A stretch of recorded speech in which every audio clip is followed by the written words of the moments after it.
सोमवार व्रत कथा और पूजा विधि। सोमवार का दिन भगवान शंकर को समर्पित है। इस दिन पूजा करने से भगवान बेहद प्रसन्न होते हैं। लोग आज के दिन व्रत भी रखते हैं। इस व्रत में भक्त भगवान शिव शंकर पार्वती की विशेष पूजा करते हैं। भोलेनाथ की पूजा अर्चना के दौरान व्रत कथा सुनकर लोग अपने उपवास को सार्थक बनाते हैं। आइए इस व्रत कथा और इसके पूजन विधि के बारे में जान लेते हैं। सोमवार व्रत कथा। एक समय की बात है, किसी नगर में एक साहूकार रहता था। उसके घर में धन की तो कोई कमी नहीं थी, लेकिन उसके कोई संतान नहीं थे। इस कारण से वो बहुत दुखी रहता था। संतान प्राप्ति के लिए वो प्रति सोमवार को व्रत रखता था। वो पूरी श्रद्धा के साथ हर सोमवार को शिव मंदिर जाकर भगवान शिव और पार्वती की पूजा करता था। उसकी भक्ति से माँ पार्वती एक दिन प्रसन्न हो गई। इन्होंने भगवान शिव से उस साहूकार की मनोकामना पूर्ण करने का आग्रह किया। इस पर भगवान शिव ने कहा कि हे पार्वती, इस संस्कार में हर प्राणी को उसके कर्मों का फल अवश्य मिलता है। जिसके भाग्य में जो हो उसे भोगना ही पड़ता है। लेकिन माता पार्वती ने साहूकार की भक्ति का मान रखने के लिए भगवान शिव से एक बार फिर इच्छा जताई। शिव जी ने माता पार्वती के आग्रह पर साहूकार को पुत्र प्राप्ति का वरदान तो दिया, साथ ही ये भी कहा कि उसके बालक की आयु केवल 12 वर्ष की ही होगी।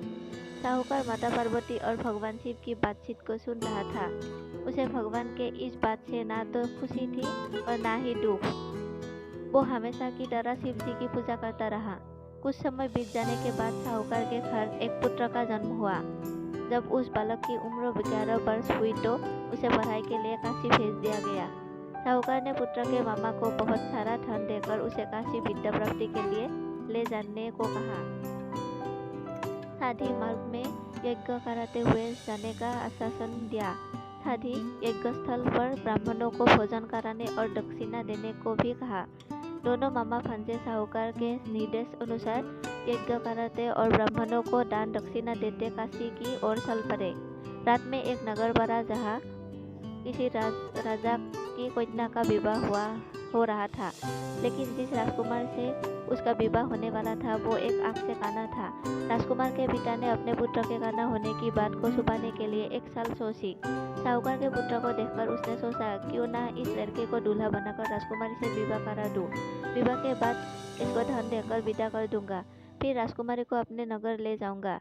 इसी तरह वो साहूकार लड़के को दूल्हे के वस्त्र पहनाकर राजकुमारी से विवाह करा दिया। लेकिन साहूकार का पुत्र ईमानदार था, उसे ये बात अच्छी नहीं लगी। उसने मौका मिलते ही राजकुमारी की चुन्नी के पल्ले पर लिख दिया कि तुम्हारा विवाह तो मेरे साथ हुआ है, लेकिन जिस राजकुमार के साथ तुम्हें भेजा जाएगा वो एक आँख से काना है। मैं तो काशी पढ़ने जा रहा हूँ। तब राजकुमारी ने चुन्नी पर लिखी बातें पढ़ी तो उसने अपने माता पिता को ये बात बताई। फिर राजा ने अपनी पुत्री को विदा नहीं किया, बारात को वापस लौटा दी गई। दूसरी ओर मामा के साथ साहूकार का पुत्र काशी पहुंचा। वहां जाकर उन्होंने यज्ञ किया। जब लड़के की आयु 12 साल की हुई, उसी दिन यज्ञ रखा गया। लड़के ने इस दौरान अपने मामा से कहा कि मेरी तबीयत कुछ ठीक नहीं लग रही है। मामा ने उसे अंदर जाकर सो जाने को कहा। शिव जी के वरदान के अनुसार कुछ ही देर में उस बालक ने प्राण निकल गए।